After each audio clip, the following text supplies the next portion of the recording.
साधू संतांचा पादस्पर्शाने भगवंताच्या कृपेने चालू असलेला अखंड हरिनाम सप्ताह कीर्तनाचं गाव लोणखेडी तालुका जिल्हा धुळे तालुका धुळे. बर म्हणजे ते सुद्धा त्यांना कळलं नाही मी तालुका काय बोललो. मग मी तेच सांगत होतो तालुका जिल्हा धुळे जे ना असं बोलण्याचा उद्देश होता माझा. असो तालुका जिल्हा धुळे कीर्तन सेवेसाठी येण्याचं भाग्य माझं पामराकडे आलं. आजची कीर्तन सेवा 4थ्या किंवा 5व्या दिवसाची असेलच याच्यात तीड मात्र शंका नाही. पावसाच्या वातावरणामध्ये तुम्ही सगळे आले. आजचा कीर्तनकार देखील या वातावरणाच्या अवस्थेमध्ये येऊन अमेरिका रिटर्न विदेश रत्न हरिभक्तपरायण रोहित महाराज डोंगरगाव तालुका शिंदखेडा जिल्हा धुळे तुमच्या उपस्थितीमध्ये लाभले. पण मात्र इथं आल्यानंतर हा जो हे गर्दी दिसते ना ही गर्दी पाहिल्यानंतर जो मनाला आनंद प्राप्त झाला तो आनंद गगनात मावेनासा झाला. का? कारण की पाऊस येतोय तरी सुद्धा आम्ही भक्ती सोडली नाही पाहिजे. देव दुष्काळाचा काळामध्ये परीक्षा घेत असतो हे लोणखेडीवाल्या लोकांना कळालं म्हणून आम्ही देवाची भक्ती न बंद करता तो कोणत्याही स्थितीत ठेवेल ना हे आम्हाला राहिलं पाहिजे. का? कारण की महाराजांची भाषा आहे ठेविले अनंते तैसेचे राहावे. चित्ते असू द्यावे समाधान चित्ते असू द्यावे. समाधान समाधानी आहेत का तुम्ही? हा शेत नाही तुम्ही चष्मेवाले दिसतायत आजी काही टेन्शन नाही. हे ब्लूटूथ इयरफोन वाले काही दिसत नाही समाधान मध्ये का? तो भाग वेगळा आहे जमतच नाही. म्हणजे सांगण्याचा उद्देश एवढा आहे. अशा कालावधीमध्ये तुम्ही इथपर्यंत आलेत. वातावरण बघा आज नुसतं समाज इथपर्यंतच नाही समाज मंडपातच नाही तर पुरुष मंडळी इथंच नाही मागे सुद्धा पुरुष मंडळी बसलेत. इकडं मागे सुद्धा माझ्या पाठीमागे बसलेत. का? कीर्तनकार बुवाची तब्येत कमी असल्यामुळे कीर्तनकाराचं संरक्षण करणं त्यांना गरजेचं ठरतं म्हणून माझ्या मागे सुद्धा एवढी गर्दी आहे. बरोबर आहे का नाही? म्हणजे अशा कालावधीमध्ये तुमचा सप्त्याचं 49 वर्ष आहे. बरोबर आहे का नाही? आणि पुढचं वर्ष 50 वर्ष कोणता उत्सव असतो? सुवर्ण महोत्सव. या महोत्सवाला तुम्ही अगदी आनंदाने तो कार्यक्रम पारच पाडणार आहेत पुढच्या वर्षी मान्य आहे. पण सांगायचा मुद्दा एकच आहे की अशा स्थितीमध्ये पावसाचं वातावरण असताना तुम्ही भक्तीचं वातावरण या मंडपात तयार केलंय ना म्हणून मी तुम्हाला कोटीश धन्यवाद देतो. ज्यांच्या माध्यमातून मला इथपर्यंत येण्याचा योग आला तुमच्या गावाचं बापू साहेब त्यांनी न्यूजला पेपरला व्हिडिओ वगैरे पाहिले आणि पाहिल्यानंतर महाराजांना मला कॉल आला की महाराज आम्हाला तारीख पाहिजे. त्यांना म्हटलं मी तारीख देण्यासाठीच बसलोय तुम्ही तारीख घेण्यासाठीच बसलेत निश्चित घ्या. आणि इथं येण्याचा योग आला. तसेच आमचे भैया दादा असतील लोणखेडीहून सर्वच काही मंडळी गुणीजन मंडळी आहेत. तुमच्या गावाला ज्यांची साथ लाभले असे आमचा कान्हा देशातील रत्न गायन गंधर्व स्वर गंधर्व आमचे सारंगजी महाराज हे सुद्धा या कीर्तनाला उपस्थित आहेत. तुमच्या गावामध्ये ज्यांचं मृदंगमणी असं महर्षी गोड असं मृदंग वादक आमचे नारायण महाराज आहेत. तदनंतर या दादांसाठी एक वेळेस जोराने टाळ्या वाजा. तुम्ही कुठलेच दादा? या गावाचे अजून एक वेळेस जोराने टाळ्या वाजा. का का सांगतोय तुम्हाला बाहेरून कीर्तनकार आला तर त्याचा पाय जरूर पळा पण गावातला कीर्तनकाराचा पाय पळता आला नाही तर नका पळा पण पाय तरी खेचू नका. तुमच्या जीवनाचं एवढं सार्थक. आता हा मुलगा दिसतोय ना हा गोंडस दिसतोय की नाही? नाही म्हणा बरं. पकवास टाक रे थाप नाही पकवास टाक जो नाही म्हणेल त्याला. किती गोंडस दिसतोय का नाही? हाच मुलगा मोठा झाल्यावर तुम्ही काय करणार? पाय पडणार. बरं ठीक आहे म्हटलं का पाय खेचणार म्हणजे पाय पडला पाहिजे. बरोबर आहे का नाही? पाय पळता पळता त्यांचा आदर्शही घेतला पाहिजे. किती वय दादा तुमचं? 12 वर्ष. 12व्या वर्षी खरंच आज इथं आल्यानंतर असा आनंद होता. आळंदीला शिक्षण घेतलंय ना?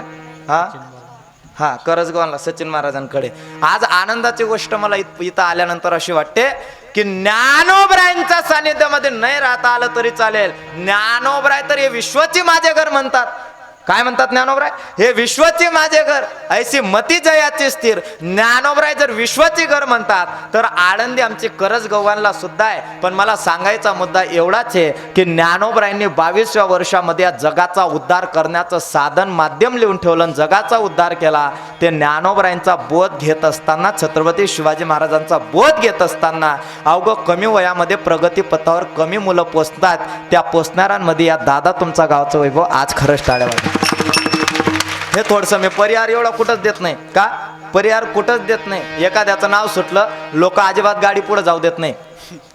आणि आपल्या तब्येतीत अजिबात ठिकाणा नाही. हा, म्हणून आपण जास्त आगाऊपणा करत नाही आणि केल्याशिवाय राहत नाही. का? हातपाव में दम नाही ना, हम भी किसी से कम नाही. ठीक आहे. पण मात्र खरंच सांगायला गेलं, तुझ्याकडे पण असं वाटत होतं हा पक्वाज वाजेल की नाही वाजेल, का पक्वाज याला वाजेल. अशा वातावरणामध्ये तू एवढा गोड पक्वाज वाजवला, माझ्याकडून तुला काहीतरी देणं असं मला वाटत होतं मनाला, पण मात्र ते देणं माझ्याचकडं नाही. का? मला असं वाटत होतं पक्वाज एवढा गोड वाजवतोय, तब्येत मात्र कमी आहे, थोडीशी द्यावी, पण माझ्याकडं काय राहील. समजा त्याला दिली तर माझ्याकडं काय राहील, आणि माझ्याचकडं नाही राहिली तर मी घरी कसा जाईल, हाही एक प्रश्न होता. पण दादा एक सांगू का, आज तुझी प्रगती फार आहे. प्रगती असताना मात्र अहंकार अंगामध्ये कुठल्याही प्रकारचा आणू नको. जर अहंकार आणला नाही तर उद्याचं भवितव्यामध्ये पुढचा जो काळ असणार आहे, आज जे नामांकित मृदंगाचार्य आहेत ना, त्या मृदंगाचार्यांचा यादीमध्ये पुढचा काळ कान्हा देशाचं भोजन पूर्ण महाराष्ट्र गाजवणारे हे काळाचे गरज आहे. तदनंतर आमचे दादाश्री कल्पेश महाराज, कुलदीप, हा सॉरी माफी असावी, सॉरी नाही, कुलदीप महाराज सुद्धा या कीर्तनाला उपस्थित आहेत. तदनंतर आमचे काकाश्री विश्वकर्मा साऊंड सिस्टीम गोतानेकर ते सुद्धा या कीर्तनाला उपस्थित आहेत. तदनंतर महाराजजी गावातलेच का? बर, हे सगळे मंडळी गावातले. चोपदार, बर मागेच थांबा. हा म्हणजे थांबा बा, असं भीती वाटते हो, एवढे लोक आहेत. हा, चोपदार तुम्ही गावातलेच, गावातलेच. तुम्ही मागचे गावातलेच, मग मला कशाला बोलवलं म्हणजे. ठीक आहे, म्हणजे सर्वच गावातले आहेत, बरोबर आहे का नाही. विनेकरी बाबा गावातलेच. वा. आणि ज्यांच्या घरी आज संत भोजन होतं, ऐकायचं नाव, आज त्या बाबांना जाऊन 1 वर्ष झालेलं आहे. आम्ही जेवण करत असताना मात्र विषय निघाला की महाराज कठीण परिस्थितीमध्ये परमार्थ चालू केला. तुमचा गावाचा परमार्थ हा खऱ्या अर्थाने 49 वर्ष झाले. त्याच्यामध्ये ते बाबा आम्ही जेवण केलं. 5 मुलं आहेत, 1 मुलगा वारलाय. गोड असं जेवण होतं, बटाट्याची भाजी, मठची भाजी, पोळी, मीठ, पाणी सगळं काही होतं. पण मात्र उणीव एकच होती की त्यांच्या मनात असं होतं की महाराज आमचे वडील असायला पाहिजे होते. त्यांना असं माझ्या मनाला देखील वाटलं की तुमचे वडील राहायला पाहिजे होते. याच्यासारखं दुःख माझा देखील बाप गेलाय, मला नाही तर कळणार तर कुणाला कळणार. पण जर सांगायचं झालं तर वडील नाहीत, पण वडिलांचा वारसा आज ते चालवत आहेत, त्यांच्यासाठी जोरदार टाळ्या वाजा. का? ही काळाची गरज आहे, ही काळाची गरज आहे. नाही तर वडील गेल्यानंतर मुलं म्हणतात आता आपलं काय काम आहे, बरोबर आहे का नाही. म्हणजे वडील जर दारू पित असेल तर त्याचा वारसा मुलं पुढे चालवतात ना. समजा वडील जर गावठी पित असेल, तो म्हणेल मी 90 पिल, वारसा चालवणं फार महत्वाचं आहे. आणि सप्ते करत असेल तर तो म्हणेल आपण पाय घालू. पण मात्र इथं वेगळं आहे, आमच्या वडिलांनी जो वारसा चालवला तो वारसा आम्ही देखील चालवला पाहिजे. ही काळाची गरज आहे. म्हणून तुमच्या सर्वांसाठी एकदा पुनश्च आभार व्यक्त करतो. तदनंतर माझे दिदीचे सासरे मजदेऊन जे आले ते आमचे दादाश्री, ते सुद्धा कीर्तनाला उपस्थित आहेत. तदनंतर आज जर खरंच सांगायला गेलं, आमची ओळख जे करत असतात, आज महाराष्ट्रामध्ये जे कीर्तनकार फिरतायत, वावरतायत, नुसतं कान्हा देशातले कीर्तनकार कान्हा देशामध्येच न फिरता पूर्ण महाराष्ट्रभर फिरतायत. नुसतं महाराष्ट्रामध्ये न फिरता महाराष्ट्राचा पलीकडं गुजरात राज्यामध्ये देखील जे फिरतायत. पण फिरत असताना ज्यांच्यामुळे ओळख निर्माण होते ना, ती ओळख जर कुणामुळे निर्माण होत असेल तर आमचे ज्ञान मंदिरा चॅनलवाले दिनेश भाऊ यांच्यासाठी जोरदार टाळ्या वाजा. ही गरज आहे. हे बघा, सध्याच्या स्थितीमध्ये लोक कीर्तनाला यायला तयार होत नाही. सध्याच्या स्थितीमध्ये मोबाईलचा काळ आला, मोबाईलच्या काळामध्ये लोक पुष्पराज पाहायला गेले. सध्याच्या काळामध्ये इंस्टाग्राम ओपन केल्यानंतर वाईट वाईट रील्स येतात, फेसबुक ओपन केल्यानंतर वाईट वाईट रील्स येतात, यूट्यूब ओपन केल्यानंतर वाईट वाईट आपल्याला पाहायला मिळतं. पण मात्र ते इंस्टाग्राम ओपन केल्यानंतर आमचे संतांचे विचार, ज्ञानोबाचे विचार, तुकोबाचे विचार, छत्रपती शिवरायांचा इतिहास या मुलांचा मनावर रुजला पाहिजे. आणि आपल्या भारत देशाचा पताका, भगवा पताका, हिंदू धर्माची संस्कृती टिकली पाहिजे. याच्यासाठी जे यूट्यूबला चांगले कार्यक्रम मात्र जे राबवत आहेत ते आमचं ज्ञान मंदिराचं वैभव दिनेश दादा. पण जर खरंच सांगायला झालं, आजपर्यंत सगळ्यांची ओळख ते करतायत. पण मात्र त्यांची स्वतःची ओळख चॅनलवर अजूनपर्यंत ते करत नाही. पण खऱ्या अर्थानं आता त्यांची देखील ओळख पटली पाहिजे, त्यांची सुद्धा ओळख झाली पाहिजे, असं माझं वैयक्तिक मत आहे. असं माझं वैयक्तिक मत माझं घरात चालत नाही, पण जर त्यांचा मनात आलं तर मात्र एवढं ती विनंती स्वीकारतील अशी आशा व्यक्त करतो. आणि निश्चितच तुम्ही तुमची ओळख देखील या समाजासमोर आणि या महाराष्ट्रामध्ये आणली पाहिजे. आणि या संत विचारांचं काम तुम्ही देखील जोपासलं पाहिजे. सगळ्यांचं नाव घेतो वारकरी संप्रदायाचा दंडकाप्रमाणे. मस्तक हे पाया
सगळ्यांच्या चरणावर नतमस्तक होऊन सेवेसाठी निवडलेला अभंगाकडे वळतो.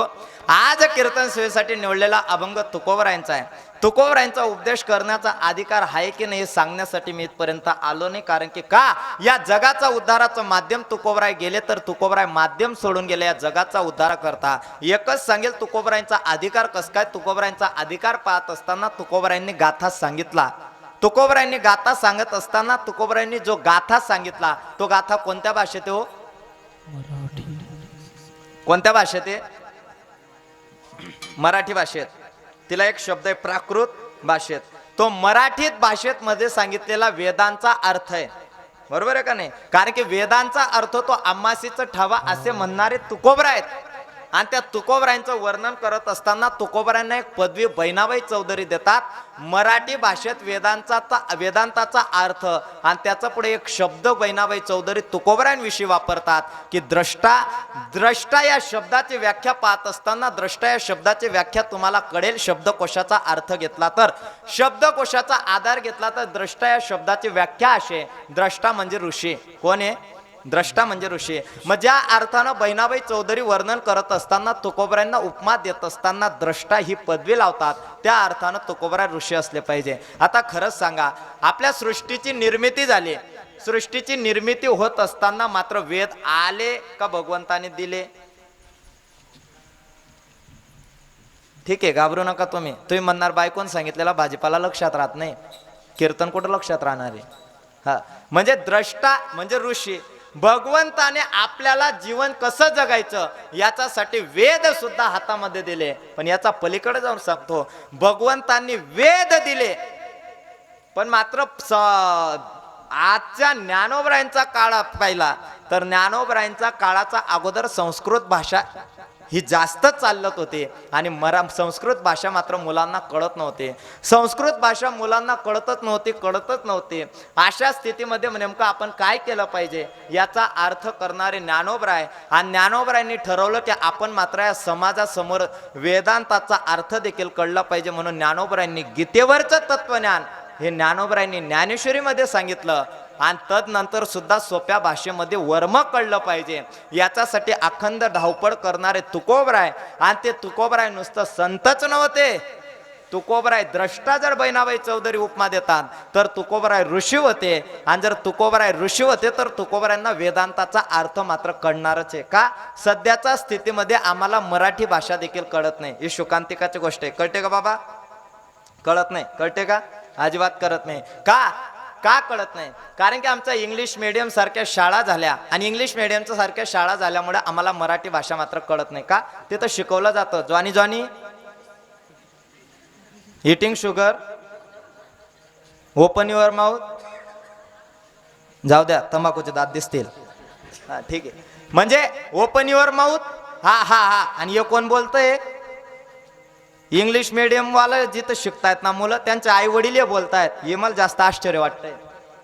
म्हणजे मुलं बोलतील याच्यात नवल नाही, पण मुलांना शिकवता शिकवता मुलं शिकले की नाही शिकले ते माहीत नाही, पण मात्र आई वडिलांना नक्की शिकवून टाकलं. इथं आमची संस्कृती खाली गेली की नाही. सुरुवातीला बोलले धर्मावर बोला. महाराज धर्मावर बोला, धर्मावर बोला, धर्मावर बोलण्यासारखं फार आहे. अभंग लगेच चेंज केला का, तुम्ही धर्मावर बोला सांगतायत तर मी धर्माची माहिती निश्चित सांगेल. धर्माची माहिती सांगत असताना तुम्हाला जी उत्सुकता आहे धर्माविषयी ऐकण्याची, धर्मा सांगण्याचा गोष्ट नाही, धर्माची व्याख्या सांगण्याची गोष्ट नाही. आणि धर्म ज्याला कळतो त्याला सुद्धा कळत नाही, आणि ज्याला कळत नाही त्याला सुद्धा कळत नाही. धर्म कळण्यासाठी आधी वर्म कळावं लागतं. म्हणून तुकोबरायांचा आज कीर्तन सेवेसाठी निवडलेला अभंग आहे. पण मात्र तुकोबरायांचे जे शब्द आहेत ना, कडे न कडे आणि वर्म, हे सुद्धा आजच्या तरुण मुलांना, मात्र आमच्या इंग्लिश मिडियम शाळेतल्या मुलांना कळत नाही. शोकांतिकाची गोष्ट आहे. खरं सांगा बाबा, कळते का? नाही कळत. कळतं का? अजिबात कळत नाही. का? कारण की आमचे मराठी भाषेतले आजपर्यंत असे काही शब्द आहेत की ते आमच्या सारख्याला कळत नाही, तर हे तरुण मुलांना काय कळणार आहे? कारण की ज्ञानोबरायांची प्राकृत भाषा आहे, संतांची विचारांची भूमी आहे, आणि आम्हाला धर्माची व्याख्या सांगावी ती संतांनीच. म्हणून तर तुकोबरायांना कडकडून म्हणावं लागलं की मी सांगतो तुम्हाला वर्म, पण कडे न कडे ज्या धर्म. तुकोबराय सांगतात की न कडे ज्या धर्म आणि कडे ज्या धर्म. का हो तुकोबराय, तुम्ही सांगतायत इथपर्यंत, मान्यता इथपर्यंत ठीक आहे. नेमकं तुम्ही ज्याला धर्म कळतात त्याला वर्म सांगतायत का ज्याला धर्म कळत नाही त्याला वर्म सांगतायत? तुकोबराय म्हणतात कडे न कडे ज्या धर्म, आणि एकाच सांगतो रे वर्म. म्हणजे तुकोबराय तुम्ही सांगतायत इथपर्यंत आम्हाला ठीक आहे, इथपर्यंत आम्हाला मान्यता आहे. तुम्ही सांगतायत की ज्याला धर्म कळत नाही त्यालाही मी सांगणार आहे, आणि ज्याला धर्म कळतो त्याला देखील मी सांगणार आहे. आता खरंच सांगा, ज्याला कळतच नाही त्याला सांगावं का ज्याला कळतं त्याला सांगावं? बरोबर आहे का नाही? अनुमान प्रमाणाची भाषा माहिती आहे का तुम्हाला? अनुमान प्रमाण कशाला म्हणता? ते कशालाही म्हणू, तू फक्त कीर्तन कर. बरोबर आहे का नाही? अनुमान प्रमाण कशाला म्हणता? अंदाज लावणे त्याला काय म्हणता? अनुमान प्रमाण. समजा आज पाऊस पडणारच आहे, पडला नाही तो माझा भाग नाही. का? तुम्ही म्हणणार महाराज ना पायगुण चांगला नाही. हा, पायगुण चांगले आहेत म्हणून थोडसा का असे ना पाऊस आला. पण अनुमान प्रमाणाची व्याख्या करत असताना नेमका अनुमान प्रमाणाची व्याख्या काय हो? अंदाज लावणे. हवामान खात्याचा पाऊस पडणार आहे कधी? पुढच्या वर्षी श्रावण गेल्यावर. म्हणजे पाऊस पडणार आहे हा अंदाज आहे, हा अनुमान प्रमाण आहे. अनुमान प्रमाण लावत असताना समजून घ्यायचं, जे हुशार विद्यार्थी असतात, घरामधून जर खिचडीचा वास आला किंवा खिचडी खात असताना जर तिची खरेड आली, तर खरेड आल्यानंतर काही हुशार मंडळी असतात ते समजून घेतात की खिचडी संपलेली आहे, आता मागू नये. आणि जे हुशार नसतात ते म्हणतात शेका थोडीशी खिचडी, ओ आवरणार आहे. म्हणजे अंदाज कळला का? नाही. का? आम्हाला अनुमान प्रमाण कळत नाही, आम्ही अंदाज लावत नाही, आम्ही अंदाज आम्हाला जमत नाही, म्हणून आम्हाला अनुमान प्रमाण लावता येत नाही. पण तुकोबराय ज्या अर्थानं सांगतायत की ज्याला धर्म कळतो त्यालाही मी वर्म सांगणार आहे, आणि ज्याला कळत नाही त्यालाही मी वर्म सांगणार आहे. सामान्य माणसाचा जर अभ्यास केला तर ज्याला कळत नाही सामान्य व्यक्ती त्याला उपदेश करेल, ज्याला कळतं त्याला उपदेश सामान्य व्यक्ती करत नाही. का? कारण की व्यक्ती म्हणतो त्याला कळतं की गाय चापमध्ये चुना लावला पाहिजे, त्याला कशाला सांगितलं पाहिजे? बरोबर आहे का नाही? मनुष्य म्हणतो अरे त्याला कशाला सांगायचं, विमल मध्ये बच्च कालवावं लागतं तेव्हा विमलला चव येते, असं विमल खाणारा म्हणतो. तुम्ही माझ्याकडे शंकेनं बघू नका, नाही तर तुमचे डोळे लगेच वरती झाले. महाराज कैसे बोल रहा है, इसका मतलब महाराज भी किधर किधर खाते होंगे. नाही रे आप्पा. म्हणजे बोलत असताना, तुम्ही सांगत असताना कुणाला सांगणार आहेत? सांगत असताना ज्याला काही त्याच्यातलं ज्ञात नाही त्याला सांगणार आहेत. पण साधू संतांची व्याख्या अशी आहे, साधू संतांचा स्वभाव असा आहे की साधू संत हे उपकारासाठीच येतात, आणि उपकारासाठी आल्यानंतर ते सांगत असतात की ज्याला कळत नाही त्यालाही सांगतात, आणि ज्याला कळतो त्यालाही सांगतात. कारण की साधू संतांचा अवतारच उपकारासाठी असतो. जगाच्या कल्याणासाठी बोले देह परोपकार, देह परोपकार.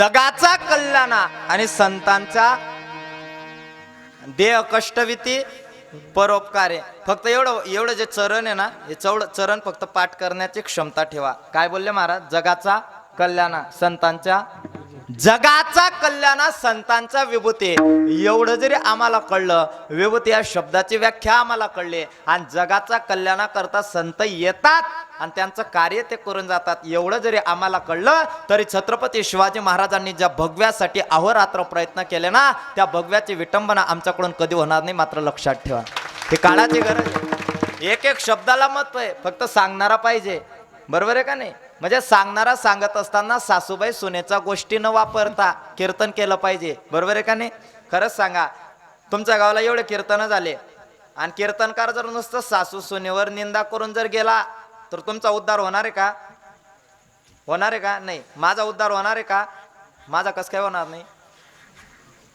ऐकणारे तुम्ही आहेत ना. होणार आहे का उद्धार? होणार नाही.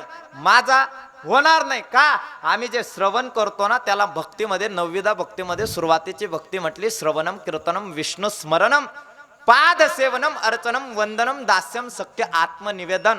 आम्हाला जी नवविधा भक्तीमध्ये सुरुवातीची भक्ती सांगितली ना, श्रवण भक्ती सांगितली, आणि मग त्याच्यानंतर श्रवणम विष्णू स्मरणम पाद सेवनम अर्चनम वंदम दास्यम सख्य आत्मनिवेदन.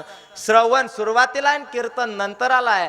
श्रवण करत असताना आम्ही काय श्रवण करतो त्याच्यावर तुम्हाला मोक्ष मिळेल, स्वर्ग मिळेल, नरक मिळेल, हे आम्ही त्याच्यावर ठरत असतो. कीर्तनकार काय सांगतो, सांगत असताना आम्ही काय ऐकतो ते फार महत्वाचं आहे. पण सध्याच्या स्थितीमध्ये असं झालंय, अध्यात्म सांगणारा कीर्तनकार लोकांना आवडत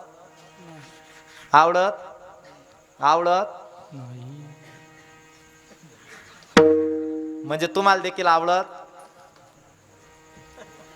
डोकं ठोकेल का मी आते? म्हणजे तुम्हाला देखील आवडत नाही. तुम्हाला देखील आवडत, कीर्तनकाराला देखील आवडत. का? कारण आहे आम्हाला सवय अशी पडली की आम्ही श्रवण करत असताना आम्ही कधी महात्म्यांचे कीर्तनच ऐकले नाही, आणि आमच्या इंद्रियांना अशी सवय मात्र कीर्तनकारांनी म्हणा किंवा आमच्या इंद्रियांना अशी सवय मात्र श्रवण करत असताना लावून दिले की आम्हाला अध्यात्म पचतच नाही. आणि मी पुराव्याशिवाय बोलत नाही. अहो, पार्वती आई साहेबाला जिथं ज्ञान पचत नसेल तिथं तुम्हा आम्हाला ज्ञान पचेलच. शंका आहे, ज्ञान पचत असताना अध्यात्माचं ज्ञान पचवायचं असेल तर त्याच्यासाठी स्वाध्याय चालू आहेत का? आमची श्रवण भक्ती वाढली तर आम्हाला अध्यात्मामधलं ज्ञान पचतं. आणि जीवनामध्ये आम्ही किती विद्वान व्हा, आम्ही किती सायंटिस्ट व्हा, आम्ही किती पुस्तकं चाळा, 1ली ते 10वी पर्यंत 1 नंबर आणा, 10वी पासून 12वी पर्यंत 2 नंबर आणा किंवा 1 नंबर आणा, आणलेल्या नंबराला मार्कशीट मध्ये तुमचा उपचार आहे. पण मात्र एवढं सगळी पदवी कमवून, नोकरीला लागून, PhD होऊन, पण मात्र तुम्ही एवढा अभ्यास करून तुमचं मन जर मात्र स्थिर नसेल,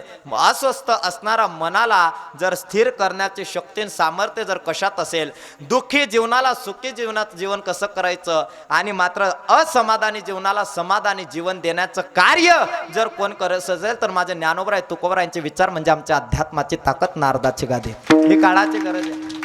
ही काळाची गरज आहे. म्हणजे आम्ही सांगितलं पाहिजे, आम्ही श्रवण केलं पाहिजे.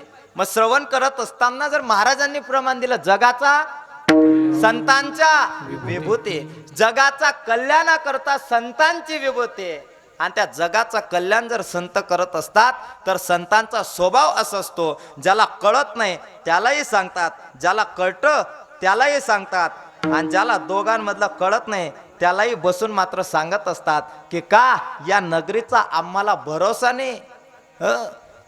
रात्रंदिवस गोकितो तुम्ही सावध असा. वासुदेव प्रकरणातील एकनाथ महाराजांचं आहे. रात्रंदिवस घोकितो तुम्ही सावध असा, तुमच्या नगरीचा आम्हा नाही भरोसा. म्हणून उठा की जी माय बाप कशी लागली झोप, हुजूर जाऊन या एवढी चुकवा की खेप, हुजूर जाऊन या एवढी चुकवा की खेप, उठा की जी माय बाप कशी लागली झोप. उठा की जी माय बाप कशी लागली झोप, कशी लागली झोप. याच्यामध्ये सुद्धा व्याकरणाच्या दृष्टीनं पाहायला गेलं तर साधू संतांचे शब्द असे आहेत की उठा आणि जिथं जीवनाचा उद्धार आहे ना तिथं हुजूर जा, म्हणजे तिथं हजेरी लावा आणि तुमचा आमचा जीवनाचा उद्धार करून घ्या. कारण की तुमचा नगरीचा आम्हाला भरोसा नाही. जर एकनाथ महाराज सांगत असतील तर ज्या नगरीमध्ये तुम्ही आम्ही राहतो त्या नगरीचा तुम्हा आम्हाला तरी भरोसा असणार आहे का? खरंच सांगा आजी, असणार आहे का? आणि आहे का आता भरोसा? उनी उचकी आई माहिती ना तुमले? नाही, आई माहिती ना तुमले? उनी उचकी बर, म्हणजे तुमचा स्वतःवर भरोसा राहिला. आधी लोक 100 वर्ष जगायचे, आता म्हणजे जगतच नाही का? हा, म्हणजे असं केन करा म्हणजे याना अर्थ असं जगतच नाही. 100 वर्ष आधी जगायचे, आता 60 वर्ष, 60चे 50 वर्ष. आणि रात्र दिवस पेरणारी एखादा ट्रकवाला सापडला तर 20 वर्ष. बरोबर आहे का नाही? म्हणजे आमचं आयुष्य कमी होत चाललं की नाही? पूर्वी लोक जगायचे, पूर्वी खाणं सुद्धा व्यवस्थित होतं, आता हायब्रिड खाणं झालंय. हायब्रिड कळतं का तुम्हाला? एवढंच कलिंगड असू द्या, कलिंगड म्हणजे टरबूज आणि टरबूज म्हणजे कलिंगड म्हणजे टरबूज आणि टरबूज मध्ये बोललो मी, म्हणजे नाही बोललो. ऐका, टरबूज म्हणजे कलिंगड. ते टरबूज एवढंच असतं रात्रीमध्ये, त्याला जर इंजेक्शन दिलं ना ते म्हणते मोठं होई जास. म्हणजे विचार करा, आम्ही हायब्रिड खातोय. बातमी वाचा, न्यूज वाचा, अपडेट राहत असताना कळेल की केळीमध्ये किती मात्र हे झालंय. आम्ही घेतो कोणाकडून हे सुद्धा महत्वाचं आहे. आम्ही काय खातो हे सुद्धा महत्वाचं आहे. कारण की सगळं आम्हाला शास्त्र सांगतंय, सगळं आम्हाला पुराण सांगतंय, सगळं आम्हाला अध्यात्म सांगतं. पण आपण म्हणतो अध्यात्मामध्ये काय काय म्हणजे? अरे अध्यात्मामध्ये सर्व आहे, पण आपल्याला ते कळत नाही. आपल्या डोक्यातला भाग हा कमी आहे. म्हणजे सगळं हायब्रिड झालंय. आणि हायब्रिडच्या काळामध्ये तुमचं आमचं मात्र वातावरण विस्कटलंय आणि जीवनाची घडी मात्र आता कमी कमी होत आली आहे. अहो, काहींचं जीवन 100 वर्षापर्यंत नव्हतं, ठीक आहे, 60 वर्षापर्यंत होतं. आता 60 वर्षाचे सुद्धा राहत नाही. 50चं आलं, 50 वर्ष सुद्धा राहत नाही. समजा तरुण मुलांना माझी विनंती, हात जोडून तुमच्याकडून उत्तराची अपेक्षा आहे. लहानपासून ते मोठे मुलांपर्यंत मी सुद्धा तरुण आहे, तुम्ही सुद्धा तरुण आहेत. तुमची परिस्थिती सुद्धा तीच आहे, माझी सुद्धा.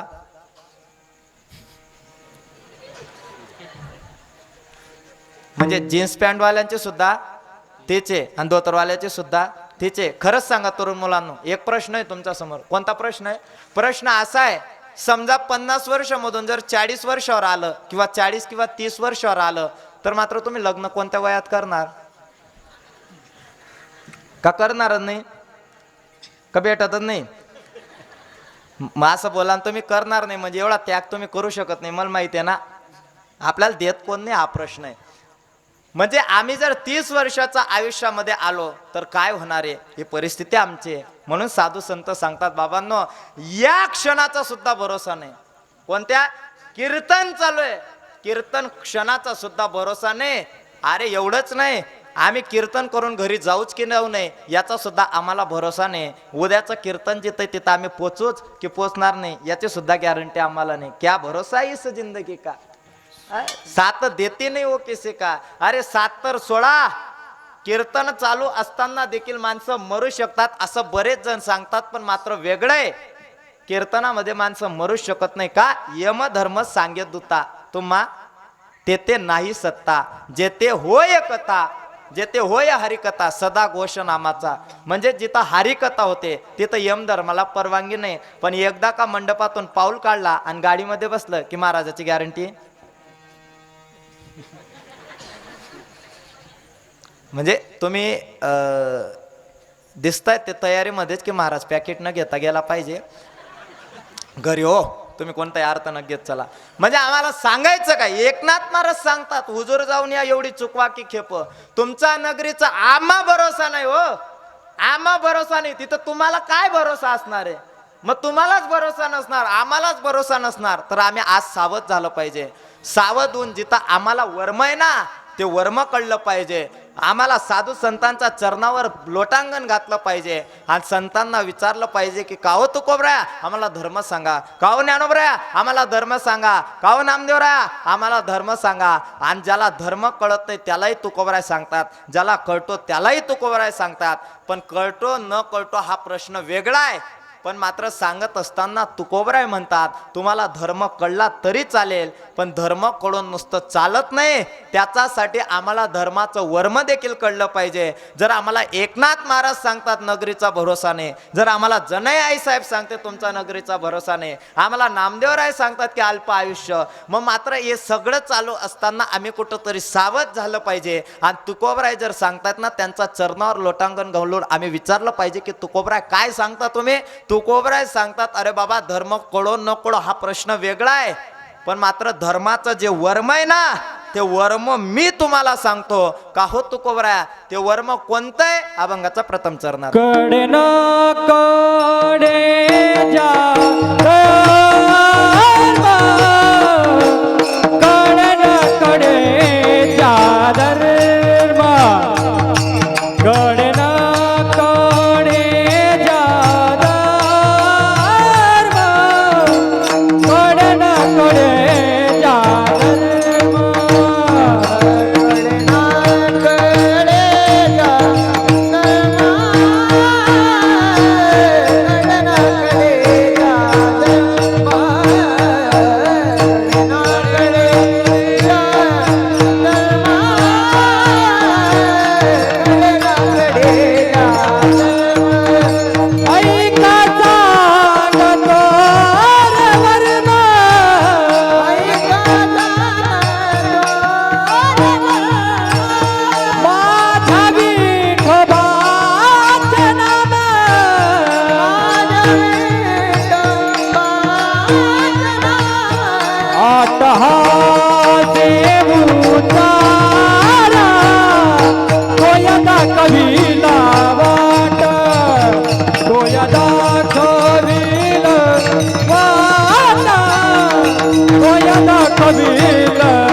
कडे जा धर्म एका सांगो तो रे वर्म माझा विठोबाचे नाम आठा असे उच्चारा. म्हणजे तुकोबराय सांगत असताना नुसतं धर्म कळतो त्याला सांगत नाही, धर्म कळत नाही त्याला सांगत नाही. ज्याला धर्म कळत नाही त्यालाही सांगतात, ज्याला धर्म कळतो त्यालाही सांगतात, पण सांगत असताना धर्माचं वर्म सांगतात. धर्माचं वर्म सांगत असताना काय सांगतात हे मी पुढे सांगतो, पण पुढे सांगत असताना नेमका आता काय सांगतात ते सांगण्यासाठी तुम्ही ऐका. म्हणजे तुकोबराय सांगत असताना सांगतात आणि मी देखील सांगतो, पण सांगत असताना मात्र धर्माचे देखील प्रमाण आहेत. सामान्य धर्म आम्हाला कळला पाहिजे आणि विशेष धर्म सुद्धा आम्हाला कळला पाहिजे. आम्ही विशेष धर्माचा मागे लागतोय, पण विशेष धर्म आम्हाला कळत नाही. विशेष धर्म म्हणजे पूर्ण धर्माची व्याख्या कळली का आम्हाला नाही कळली. धर्म शब्द केवढा आहे 2 आणि तो र र य का चालेल. तो धर्म त्याला इंग्रजीमध्ये एक शब्द आहे रिलिजन. म्हणजे रिलिजन हा धर्म शब्द आहे, पण खऱ्या अर्थानं धर्माची व्याख्या करत असताना धर्म आम्हाला भगवंतानीच सांगून ठेवलाय. का गीतेमध्ये त्याचं वर्णन आहे सहयज्ञ प्रजा सृष्टवा पुरवाच प्रजापती हे अनेन प्रस विश्वत्व मेष वस्तिष्ठ काम दुःख. ज्या अर्थानं आम्हाला यज्ञ सांगितलाय हा आमचा धर्म आहे. पूर्वी यज्ञ करायचे की नाही, आता यज्ञ बंद झाले, यज्ञ सुद्धा सहन होत नाही होत. यज्ञ सहन होत नाही इथपर्यंत ठीक आहे. पूर्वी मात्र दशकिरा विधीचा कार्यक्रम ब्राह्मण 2-2, 3-3 तास करायचे. आता अर्धा तास 1 तास पूजाविधी करायचे. याचा पलीकडे मी जाऊन सांगतो. आम्हाला विशेष धर्म कुठपर्यंत गेला माहितीये का. आम्हाला विशेष धर्म कळत नाही. आम्हाला यज्ञ यागादी सगळं काही सांगितलंय, पण मात्र आम्हाला यज्ञ यागादी आताच्या काळामध्ये जमत नाही. करूही नका मी सांगत नाही, पण याचा पलीकडं मात्र एक सांगून जाईल. यज्ञ करत असताना गावातले लोक ज्यावेळेस दशक्रिया विधीचा कार्यक्रम चालतो, कार्यक्रम चालत असताना गावातले लोक ब्राह्मणाला सांगतात ब्राह्मण किती वेळ आहे. तो दल्ला सांगस का रे, म्हणजे ब्राह्मण सांगतो का रे काय सांगतात तुम्ही किती वेळ आहे. म्हणजे अरे अजून पूजा बाकी मंत्र बाकी सगळं काय बाकी. गावातले लोक म्हणतात जाऊ द्या म्हातारं गेलाय, तुम्ही किती पूजा केली पैसे तेवढेच. तुम्ही 11 नंतर कीर्तन संपवलं तरी पैसे 11ला संपवलं तरी पैसे तेवढेच आहेत. वाढणार आणि वाढवले तर काय होणार? नका वाढवा. उगाच आतापासून ताप, डोक्याची गोळी 2 रुपयाला. हा म्हणजे आम्हाला धर्म कळत नाही. याचा पलीकडे जाऊन सांगतो, आमचा जो यज्ञ चालू असतो म्हणजे दशक्रियाविधीचा कार्यक्रम चालू असतो, तो 16 चालू असतो. तिथं मंत्र म्हणत असताना गावातले लोक म्हणतात, महाराज थोडं लवकर आवडा, भुका लागलेत ब्राह्मणाला. म्हणजे आमची कॅपॅसिटी इथपर्यंत गेली की ब्राह्मण जे मंत्र म्हणतात ना ते सुद्धा आम्हाला सहन होत नाही. इथपर्यंत आमची मानसिकता गेली. याचा पलीकडे जाऊन सांगतो तुम्हाला, ज्यावेळेस सप्त्याची मांडणी होते आणि ब्राह्मण येतात ना, तेव्हा सुद्धा ब्राह्मणांना अगोदर लोक सांगतात, महाराज थोडंसं शॉर्टकट ले जात. बरं शॉर्टकट म्हणजे शॉर्टकट? अरे देवाधर्माचा कार्यक्रमात तुम्ही शॉर्टकट घेता. मैतील सुद्धा शॉर्टकटीत जायला लागले लोक. माणूस जर मेला ना, लोक जी वाट आहे ती वाटेन नाही जात. मग जे बाहेरून पाहुणे येतात, तुमच्या गावात पण तसं आहे का? म्हणजे बाहेरून जे पाहुणे येतात ना, ते पाहुण्याला सुद्धा सांगतात, थांबा हो पाय दुखू नका, मग शॉर्टकट जाऊ आपण. कुठून हो?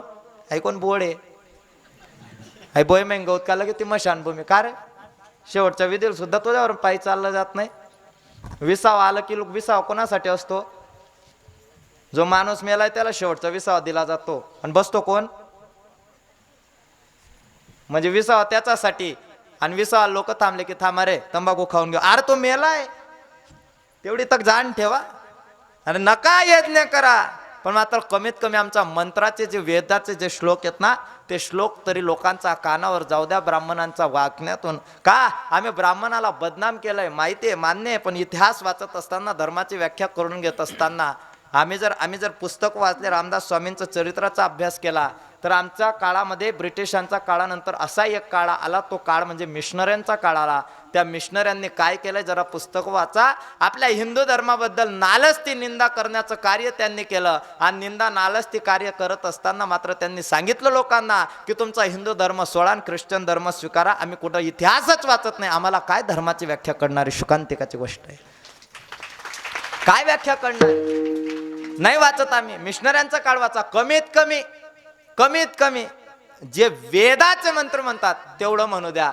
तसं तर ज्ञानोबरांची एक ओवी, वेदे जरी बहुत बोलिले, विविध भेदे सुचिले, तरी आपण हित आपुले त्याची गेपे. ज्ञानोबराय म्हणतात वेद बहुत बोलिले, विविध भेद सुद्धा सुचले. खरंच सांगा, वेदाचा अभ्यास करत असताना वेद प्रत्यक्ष एकाच थाटानं बोलत नाही का?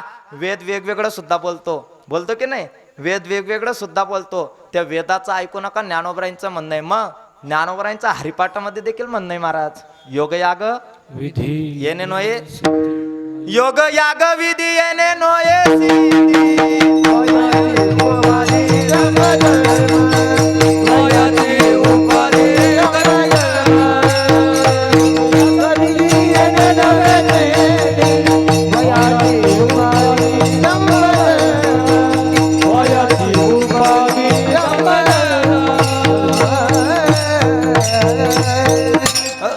योग याग विधी येणे नोये सिद्धी, वायाची उपाधी दंभ धर्म.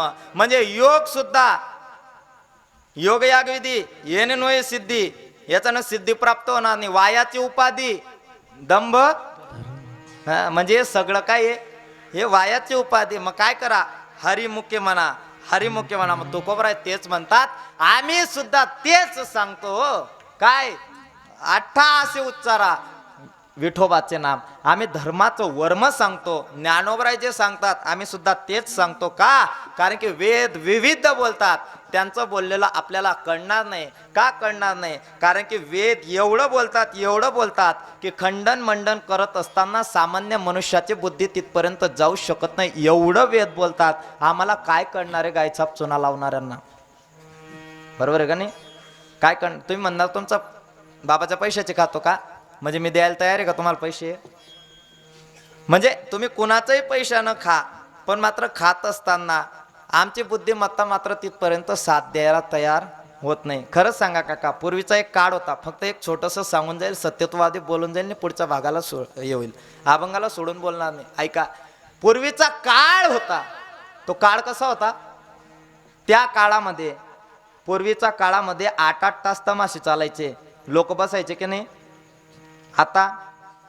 आता एका जागेवर लोक बसता, तरुण मुलं बसता नाही, बसत नाही. पूर्वीचा काळ असा होता, म्हातारं पायी पायी तमाशाला जायचा. त्याच्याजवळ मोबाईल नव्हता, तो बॅटरी घेऊन जायचा. बॅटरी द्यायला म्हातारे सांगायचे, अंधारात जाऊ नका, बॅटरी घेऊन जा. पूर्वीच्या काळामध्ये तो नुसतं बसायचा नाही, तो खालून आरोड्या द्यायचा. चष्मा खालीन तू वरती,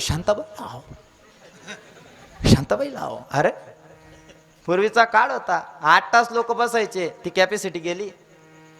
आता लोक 8 तास सोडा, 8 तासानंतर एक नाटक वगैरे यायचे, ते सुद्धा 4-5 तासाचं असायचं. आता ते सुद्धा राहिलं नाही. तरुण मुलांची कॅपॅसिटी तेथपर्यंत जात नाही. त्याचा पलीकडे एक काळ आला, 3 तासाची कथा. त्या कथेमध्ये सुद्धा लोक व्यवस्थित बसत नाही. आमची बुद्धिमत्ता तिथपर्यंत साथ देत नाही. तर 3 तासाचा काळ गेला. 2 तासाचं काय आलं? दांगडो कीर्तन. हा, 2 तासाचं कीर्तन आलं. या कीर्तनामध्ये सुद्धा लोक व्यवस्थित बसता असं वाटतं का तुम्हाला? थोडसंच महाराजांना अध्यात्म सांगू द्या, बाई काय लाव रे. म्हणजे लोक व्यवस्थित एका जागेवर बसत नाही. 2 तासाचं कीर्तन गेलं, 1 तासाचं आलं, त्याला म्हणतात प्रवचन. प्रवचनात सुद्धा लोक बसत नाही. हो, प्रवचनात बसत नाही, मान्य. प्रवचन 1 तासाचं होतं, 1 तासाचा काळ गेला. 1 तासाच्या काळानंतर यूट्यूब नावाचं एक हे आलं. यूट्यूबमध्ये आम्ही बघतो, यूट्यूबमध्ये अर्धा तासाचा व्हिडिओ असला तरी सुद्धा आमची कॅपॅसिटी ते बघू देत नाही. मानसिकता आहे का आपली? नाही बघू देत. यूट्यूबचा काळ गेला, फेसबुक नावाचं ॲप्स आलं. बरोबर आहे का नाही मुलांनो? बरोबर. फेसबुक नावाच्या ॲप्समध्ये 10 मिनिटाचे रील्स यायचे, व्हिडिओ यायचे. तारक मेहता समजा, तुम्ही कोणतंही म्हणा, पण मात्र तो व्हिडिओ सुद्धा आम्ही आता पाहत लगेच पुढे करतो की नाही. त्याच्यानंतर एक ॲप्स आलं, कोणतं? इंस्टाग्राम. नाही, ते आता म्हातारे लोकांकडेही मोबाईल झालेत म्हणून तो विषय सोडून द्या. पण इंस्टाग्राम नावाचं ॲप्स आलं, त्याच्यात फक्त 30 सेकंदाचे रील्स येतात. त्या 30 सेकंदाचा रील्समध्ये सुद्धा आमचा माइंड साथ देत नाही. लगेच आम्ही वर रील्स करतो. विचार करण्यासारखी गोष्ट आहे. जर आमचा माइंड 30 सेकंदाचा रील्स पाहण्यासाठी आम्हाला साथ देत नसेल, तर या देशाचं भवितव्य बदलण्यासाठी, धर्माचं रक्षण करण्यासाठी आमचं माइंड, आमची बुद्धिमत्ता कधी साथ देईल? माझा प्रश्न तुमच्या समोर आहे. काळाची गरज आहे. नुसतं चालणार नाही. तुकोबराय सांगतात नाही, आम्ही ऐकायचं आणि सोडून द्यायचं, असं चालणार नाही. का? कीर्तन याच्यासाठी असतं, आम्ही जे सांगतो ते तुम्ही परिवर्तन केलं पाहिजे. आणि परिवर्तन करत असताना एक जरी ओवी अनुभवली तर नामा म्हणे श्रेष्ठ ज्ञानदेवी, एक तरी ओवी अनुभव आहे. एक ओवी अनुभवली तरी सुद्धा तुमच्या जीवनाचा उद्धार होणार आहे. ज्या अर्थानं तुकोबराय सांगतात ना, का हो तुकोबराय, तुम्ही धर्म सांगतात, ठीक आहे, धर्माचं वर्म सांगतात, ठीक आहे, पण मात्र हे असं काय की या धर्मामध्ये तुकोबराय म्हणतात तुम्हाला सामान्य धर्म देखील कळला पाहिजे. तुकोबराय म्हणतात तुम्हाला विशेष धर्म देखील कळला पाहिजे. आम्हाला विशेष धर्म कळत नाही, आम्हाला धर्माचं ज्ञान नाही, आम्हाला धर्म माहीत नाही, पण मात्र सामान्य धर्म कळला पाहिजे. तो सामान्य धर्म असा आहे, फक्त कलियुगामध्ये सत्यत्व मांडणारी महाभारतामधली एक कथा अशी आहे. ती कथा अशी आहे, हा माय नाही, तिचंही म्हणणं काही चुकीचं नाही. ते म्हटलं अजून शांताबाई कसं काय लावत नाही महाराज.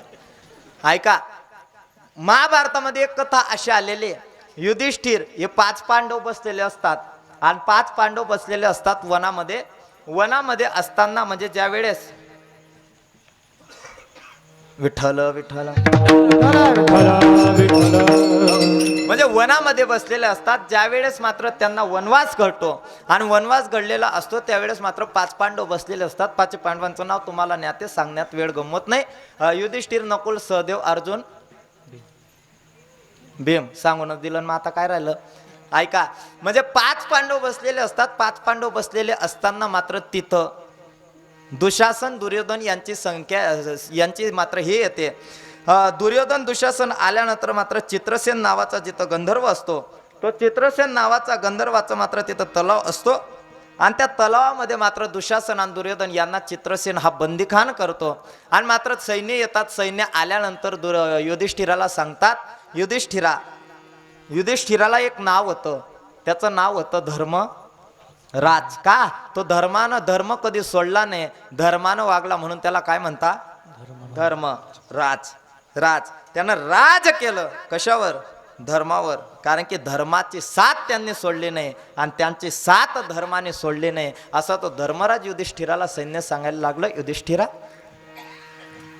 अहो आपले दुःशासन दुर्योधनांना मात्र बंदीखान केलंय आम्ही विनंती करतो आम्हाला माफी असावी आमचं चुकलंय खऱ्या अर्थाने एक करा मात्र चित्रसेनाचा गंधर्वापासून हे युद्धामध्ये हारले आणि त्यांना बंदीखान केलंय त्यांना सोडून आणा युधिष्ठिर मात्र शांत संयमी आणि युधिष्ठिर मात्र आज्ञा देतात कुणाला लहान भावाला लहान भाऊ अर्जुन आणि भीमा अरे ऐक जा आणि त्यांना सोडून आण भीमाची नजर ताट झाली आणि मात्र भीम म्हणतोय देवा म्हणजे भाऊ देवच असतो देवाच्या जागेवर असतो युधिष्ठिरा भावा तुम्ही काय सांगताय दादा असं काय रे काय झालं तुम्हाला यांचा धर्म मात्र तुम्हाला माहित नाही अरे काय झालं काय झालं म्हणजे तुम्ही म्हणतात आपले भाऊ आहेत यांनी जे कारस्थान केलं तेव्हा भाऊ नव्हते यांनी आपली द्रौपदीचं वस्त्र हरण केलं तेव्हा हे भाऊ नव्हते तेव्हा यांचा धर्म कुठे गेला होता दादा अरे एवढंच सांगतो यांनी मला मारण्याचा प्रयत्न केलाय तेव्हा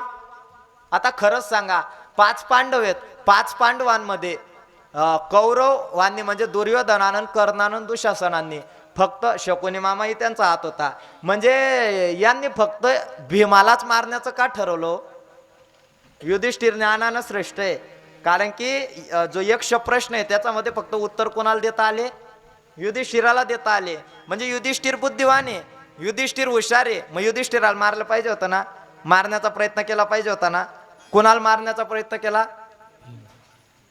थोडस बुद्धी त्रास द्या म्हणजे फोडी नकाला डोकं थोडस ऐकण्याची क्षमता ठेवा मारलं पाहिजे होतं एक तर अर्जुनाला का अर्जुन सुद्धा शस्त्र पारंगत होता अर्जुनाला मारलं नाही सहदेवाला मारलं नाही नकुलाला मारलं नाही फक्त भीमावर डाव होता का आमचं महाभारत इथं शिकवतं राजकारण जो आपल्याला पुढे नडणार आहे ना आपण त्याचा काटा काढला पाहिजे भीमा असा होता की भीमान जर ठरवलं ना पूर्ण कौरवाची संख्या एका दमात मोडली असती एवढी ताकद कुणाकडे होती भीमाकडे म्हणून एखादा भीम गावात असा असतो की 100 लोक इकडं असू द्या सप्ताकडे तो एकटा कापी असतो सप्ताचा पाय घालून मोडायला मोडतो की नाही आपण कितला मंडप उभा करा तो सप्तान मंडप तोडा मागे लागस एकट्यात ताकद असते ती अहो कीर्तनकार गावाचा बाहेरच असतो तेवढ्यात तो तिकडच कान भरून देतो महाराज आमना गावना लोके बोलता तुम्ही घर जाईन म्हणा म्हणजे ते डॉट डॉट भरणं काम तुमचं असतं ते शब्दरचना बाकीची म्हणजे आमची संख्या अशी आहे का लोक आधी त्याचा काटा काढतात जो आपल्याला पुढे नडणार आहे आम्हाला राजकारण शिकवतं म्हणजे युधिष्ठिराचा काटा काढला नाही आम्हाला फक्त भीमाला मारण्याचं कारस्थान मात्र करायचंय आणि भीमाला मारण्याचा प्रयत्न देखील केला होता भीमाला मारण्याचा प्रयत्न तर केलाच पण मात्र भीम मेला नाही पण मात्र दादाला सांगायला लागला दादा यांना धर्म तेव्हा कळला नाही कशाला तुम्ही सांगताय यांना मदत करा आणि सोडून आणा पण मात्र युधिष्ठिरानं सांगितलं भीमा ऐक अरे भीमा अरे तू जेवढं सांगितलं तेवढं कर मग मात्र नाईलाज झाला भावाच्या आज्ञा पाळायची सध्या लोक भावाच्या आज्ञा पाळत नाही सध्या भावाच्या आज्ञा पाळत नाही हा विषय दूर आहे भावाचेच भांडण कशावरून चालू आहेत बांधावरून हे फार जुनं झालं आता जर सांगितलं ना एक एलनी काय म्हणतात त्याला एक एलनं घर आहे आणि एक एलचं घरामध्ये नेमकं जर ठरवलं तुझी एक एल माझी एक एल म्हणजे जागा कमीच असणार आहे की नाही मग दोघा भावांनी जर ठरवलं 2 एली होतील तू खाली राह आणि मी वरती राहतो किती चांगलं आहे त्या दोन्ही भाऊसना बाया म्हणतस ते ना जिनामा मी पाय बी ठेवाने ओ माय नको ना त्या नव्या बांगड्या काले फोडी राणी तू कसाल बिनकाम हातपाय मोळस म्हणजे आमची मनस्थिती इथपर्यंत गेली की मात्र आम्हाला कळत नाही काय चाललंय शुकांतिकाची गोष्ट आहे भावाची आज्ञा आम्ही पाळत नाही युधिष्ठिरानं पाठवल्यानंतर मात्र अर्जुन सज्ज झाला युद्ध करणार चित्रसेनाशी सगळी सेना मात्र हरवली पराजित केली आणि पराजित केल्यानंतर स्वतः चित्रसेन आला आणि चित्रसेनानं नेमकं समोर पाहिलं युद्ध करत असताना अरे आता अर्जुन आहे आणि अर्जुना आपण तर भेटलो होतो इंद्राच्या इथं अर्जुना अरे मी तुझा मित्र ओळखलं नाहीस का? त्यावेळेस अर्जुन म्हणायला लागला, अरे चित्रसेना तू इकडे कस काय? चित्रसेन म्हणाला, तुम्हाला सांगतो, हे आमचं मात्र इथं गंधर्वांचं तलाव आहे आणि इथं आले फक्त तुम्हाला मारण्याचं कारस्थान घेऊन आले होते. या 5 पांडवांना झोपेमध्ये मारावं असं कारस्थान घेऊन आले आणि आम्हाला इंद्रानं पाठवलंय. कशासाठी? तुमचं संरक्षण करण्यासाठी. अर्जुन म्हटला, चित्रसेना आम्ही धन्यवाद देतो, आभार व्यक्त करतो, पण मात्र आम्हाला अग्रज जे बंधू आहेत युधिष्ठिर, आम्हाला त्यांची आज्ञा पाळावी लागेल, यांना सोडून दे. दुर्योधन दुःशासन यांना सोडून दिलं आणि शेवटी भीम आणि अर्जुन मात्र युधिष्ठिर दादाला विचारतायत, दादा ऐका, एवढं उत्तर घरी घेऊन जा फक्त बस. दादा मला कळलं नाही का म्हणून त्यांना सोडलं. युधिष्ठिराची बुद्धिमत्ता बघा. युधिष्ठिर म्हटला, मी सांगतो तुला, अरे अपमानासारखा दुसरा अपमान कोणताच नाही आणि अपमान जिथं आहे तिथंच मृत्यू आहे. बरोबर आहे का नाही? अहो नुसतं सुनबाई सासऱ्याला म्हणू द्या, तुम्हाला काहीच समजत नाही, तरी आपल्याला पचेल का ते शब्द कानात पचत नाही. म्हातारं पूर्ण दिवसभर बाहेर राहील पण घरात येणार नाही. एवढा अपमान पचत नाही महाराज. आता तुम्ही कीर्तनाला इथं बसलेत आणि तुम्ही फक्त मला म्हणून दाखवा, काय डंग शेरतून मा तब्येत नाही, दाढी नाही, बॉडी नाही, मी ऐकून घेईल का? नाही म्हणून तर दाखवा. तुम्ही ऐकून घेईल का? अहो ऐकून घेईल का? तब्येत नाही ऐकून घेईल. म्हणजे आम्हाला म्हटलेलं पचत नाही, आम्हाला कोणी बोललेलं पचत नाही, अपमान पचत नाही. युधिष्ठिर म्हटला, ऐक भीमा, हा दुर्योधन ज्या वेळेस घरी जाईल ना, हा दुःशासन ज्या वेळेस घरी जाईल ना, अरे यांचा अपमान झालाय की आपल्या दुश्मनाला मारण्यासाठी आपण आलोय आणि आपल्याच दुश्मनांचा हातून आपली सुटका होती. याचा सारखा जगात दुसरा अपमान कोणता नाही. युधिष्ठिराची बुद्धिमत्ता. आम्ही काय शिकतो महाभारताच्या कथेमधून? आम्ही लॉजिक शोधलं पाहिजे. अध्यात्मामध्ये सुद्धा विज्ञान आहे पण आम्ही ते शोधत नाही. आता दुसरं उत्तर ऐका. भीम सांगतोय आणि अर्जुन सांगतोय, दादा हे झालं ठीक आहे, पण मात्र का सोडलं? त्यावेळेस मात्र युधिष्ठिरानं उत्तर दिलं, अरे भीमा ऐक, ज्यावेळेस आपल्यावर आंतरबाह्य देशातले लोक ज्यावेळेस आपल्यावर हल्ला करतील ना, ज्यावेळेस आपल्या आंतरशक्तीचा भास आणि आपल्या आंतरशक्तीचा गैरफायदा बाहेरच्या लोकांनी कधीही घेऊ नये. म्हणजे काय? त्याचं मागचं कारण असं आहे, आपल्यात जर घराघरात भांडण झाली तर बाहेरचे लोक त्याचा फायदा घेतात. हे आम्हाला महाभारत शिकवतं. घेतात की नाही? घेतात की नाही? सासू सुन्न भांडण चालू द्या, सासू घराचा बाहेर गेली तिची इज्जत कमी होते की नाही? बापा मुलाची भांडण चालू द्या, बापाला गावात मान फिरवायला चालत नाही. ही युधिष्ठिराची बुद्धिमत्ता बघा. अरे ऐक, आपणच जर स्वतःशी भावाशी युद्ध करायला लागलो तर मात्र आपली अशी अवस्था होईल की मात्र आपलेच मात्र जे आहेत बाहेरचे देशाचे राजे ते गैरफायदा घेतील आपल्या युद्धाचा. म्हणून भीमा ऐक, तुझं उत्तर मी देतो. अरे ज्यावेळेस बाहेर परक्यांचं आक्रमण आपल्यावर होईल ना, त्यावेळेस ते 100 कौरव आणि आपण 5, आपण त्यावेळेस लढताना 105 असू. आणि ज्यावेळेस आपल्याच भाऊबंदमध्ये आपल्याच घरामध्ये भांडण होईल ना, त्यावेळेस 100 विरुद्ध फक्त 5च असू. हे युधिष्ठिराची बुद्धिमत्ता आहे. हा सामान्य धर्म आहे पण तो आम्हाला कळला नाही. विशेष धर्म कळण्याचा नादात नाही. सामान्य धर्म अजून कोणता आहे? माणुसकी नावाची तिजोरी जोपासली पाहिजे, हा सामान्य धर्म आहे. पण आम्हाला ते सुद्धा कळत नाही. अट्टहास, तुकोबरे अट्टहासाने सांगतायत. अरे बाबा अट्टहासाने तुम्हाला सांगतोय. अट्टहासाचे 2-3 अर्थ होतात. एक प्रेम, प्रेमानं त्याचं नामचिंतन करा. दुसरा अर्थ त्याचा असा होतो, अट्टहास करतो की तुम्ही मात्र धर्म सांभाळाच. तुकोबराय जरी असा अट्टहास करत असतील तरी तुकोबरायांना आम्हाला सांगणे, तुकोबराया ठीक आहे मान्य, पण तुकोबराय आमचं एक म्हणणं आहे. काय हो? तुकोबराय सगळं ठीक आहे हो, पण का हो तुकोबराय, आम्ही जर नामचिंतन केलं तर काय फायदा? अरे बाबा तुम्ही अट्टहासाने धर्माचं वर्म जर जाणून घेतलं तर तो धर्माचं वर्म जाणून घेतल्यानंतर जे वर्म आहे ना विठोबा, तोच विठोबा तुम्हाला वाटा दाखवणारे अभंगाचा 2ऱ्या चरण.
सर्वांनी. का टाळ्या वाजण्यामागचं कारण एक आहे, चौकट अभंगाला व्यवस्थित चाल लावून ताला स्वरात त्यांनी म्हटलं, याच्यासाठी आनंद प्राप्त झाला. अन्यथा इथं जर फक्त भजनी मंडळ अशी राहिली असती, कशी देवेडी लाडी भजना गोमटा, ती एक जुनी चाले, तशी भजनी मंडळ राहिली असती तर चाली जमल्या नसत्या. वारकरी चालींमुळं आज आमची संप्रदायाची ताकद टिकलेली, ही काळाची गरज आहे. ही काळाची गरज आहे. ऐका, तो या दाखविल वाटा तया पाहिजे त्या नीटा, कृपावंत मोठा पाहिजे तो कडवळा. तुकोबराय म्हणतात, अट्ठासाने नामचिंतन करा. अट्ठास म्हणजे प्रेमाने नामचिंतन करा, प्रेमानं त्या देवाचं भजन केलं पाहिजे. खरंच सांगा, भजन करत असताना त्याच्यामध्ये प्रेम असलं पाहिजे की भजन करत असताना त्याच्यामध्ये प्रेम नसलं पाहिजे? प्रेम असलं पाहिजे. प्रेमानं भजन करणं वेगळं आहे. प्रेम कोणी कोणी केलंय? स्वर राहू द्या. प्रेम कोणी कोणी केलंय? स्वर नका द्या ना, गायनाच्या वेळेस घेऊ आपण. प्रेम कोणी कोणी केलंय? कोणीच नाही केलंय. बरं, माझी बाजू मांडतो मी केलंय प्रेम. तरुण मुलांनो, तुम्ही केलंय का? नाही? कशाला केल्या भाऊ, गाडी राहणार भाऊ. प्रेम केलं नाही? बरं ठीक आहे, नसल केलं. पण प्रेम कसं असतं आणि प्रेमाचे लक्षणं कसे असतात मी सांगतो. का मी प्रेम केलंय हे म्हणायला तुम्हाला सोपं आहे हो. कारण मी प्रेम केलंय. जीन्स पॅन्टवाल्यानं प्रेम केलं तर लोक म्हणतात नालायक आहे, आणि धोतरवाल्यानं केलं ते का जुनी चप्पल बी अपुरी पडीन? नाही, ते अवघड काम आहे. लोक आहे काही करत जुनी चप्पल जाऊ द्या महाराज, ती कीर्तनकाराची चप्पल हे सुद्धा विसरून जातात. ती चप्पल तोडून कीर्तनकाराला मारतील. पण मी प्रेम केलंय. ऐका, प्रेमाचे लक्षणं सांगतो मी तुम्हाला. काय लक्षण आहेत प्रेमाचे? प्रेमामध्ये माणसाला कळत नाही, तो एकटाच बळबळ करतो, अजिबात सुमारा राहत नाही. तो रात्री काय करतोय कळत नाही, तो एकट्यात असतो. समजून जाऊ जे एकट्यात असतो, त्याचं कुठंतरी प्रेम आहे. हे बघा, या असतायत म्हणजे यांनी केलंय. हा नाही म्हणजे आता तुम्ही असतायत, मग आता काय सांगायचं? पण प्रेमाची व्याख्या मी सांगतो ना. काय होतं प्रेमात? अजिबात कळत नाही, तो एकटाच वट्यावर बसतो. जसं पबजी खेळणाऱ्याला कळत नाही ना. कीर्तनकार गावात आला आणि पबजी खेळताना म्हणतो मार मार मार, हो नको ना रे. बरं, एवढ्यावर थांबत नाही तो, मार मार मार मार, सालाल मार, गाव मसाला. म्हणजे हे लोक कळत नाही. तसं प्रेम केलं ना, कळत नाही, अजिबात कळत नाही. तो कीर्तनाला गेला तरी एकट्यात असतो. चहा पित असला तरी तो म्हणतो क्या चहा आहे? अरे चहा आहे ती. म्हणजे प्रेमामध्ये माणूस एवढा वेळा होतो की स्लॅब जर टाकायचं काम चालू असलं ना, तो विसरतो की स्लॅबला आजूबाजूला काहीच नाही. सरळ तो खाली येतो आणि खाली आल्यानंतर पाय मोडटून डॉक्टराचं बोलवतं. पण प्रेमाची व्याख्या सांगतो ना अजून काय. प्रेमाची व्याख्या अशी आहे, माणूस एवढा वेळा होतो, त्याचा बाप जर सांगत असता, बाळ्या काय बाबा विमल घेऊन ये, म्हणजे चांगलं आहे का? बाळ्या गायचाप घेऊन ये, तेल घेऊन ये, तो म्हणतो पप्पा हम कल जाएंगे. अरे आज संपलंय ना. ही प्रेमाची व्याख्या आहे. अजून पुढची व्याख्या सांगतो. तो एवढा वेळा होतो की त्याला काहीच कळत नाही, आणि काहीच कळत नाही. त्यावेळेस मात्र अर्जुन भगवंताला सांगतो, हे देवा, मी अर्जुन सांगी राहतो, तुम्ही कोण समजी राहता?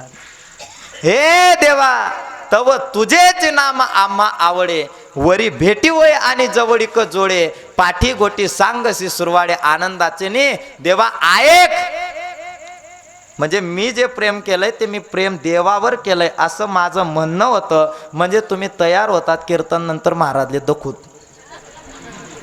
म्हणजे हे प्रेम ते प्रेम माझं देवावर आहे. आणि अर्जुन भगवंताला सांगतो ऐक देवा, अरे सगळ्या आनंदाच्या गोष्टी सुद्धा तुलाच सांगतो, प्रेमाच्या गोष्टी तुला सुलाच सांगतो. माझ्या मुखाला नामचिंतन जातच नाही, ते अनुभव आम्हाला आला तो योग्यांना साध्य झाला. ज्ञानोबराय म्हणतात नामामृत गोडी वैष्णवाला आदली योग्या साधली जीवन कळा. तोच अनुभव अर्जुनाला येतोय. अर्जुन देवाशी प्रेमानं गोष्टी करतोय, प्रेमाशी बोलतोय, प्रेमाशी संवाद साधतोय. संवाद साधत असताना बोलून जातोय. आनंदाच्या गोष्टी सुद्धा तुलाच सांगतो. म्हणून हे देवा, मी आत्ता असा माणसाने तुझं नामचिंतन करणार तुकोबराय सांगतात आणि सांगत असताना तुकोबराय म्हणतात तोच वाटा दाखवतो, दुसरा वाटा आपल्याला दाखवूच शकत नाही. का दाखवू शकत नाही? दुसरा एवढा आगाव असतो, एवढा आगाव असतो.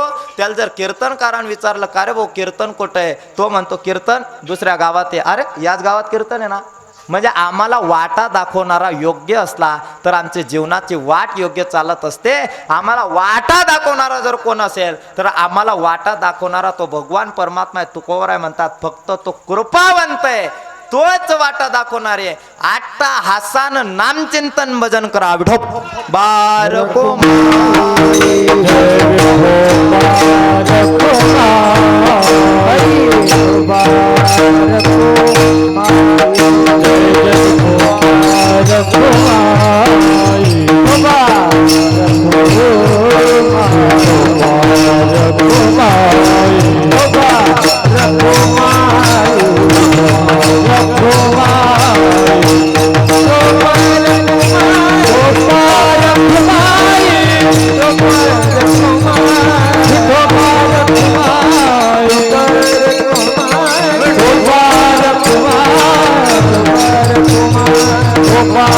Kumar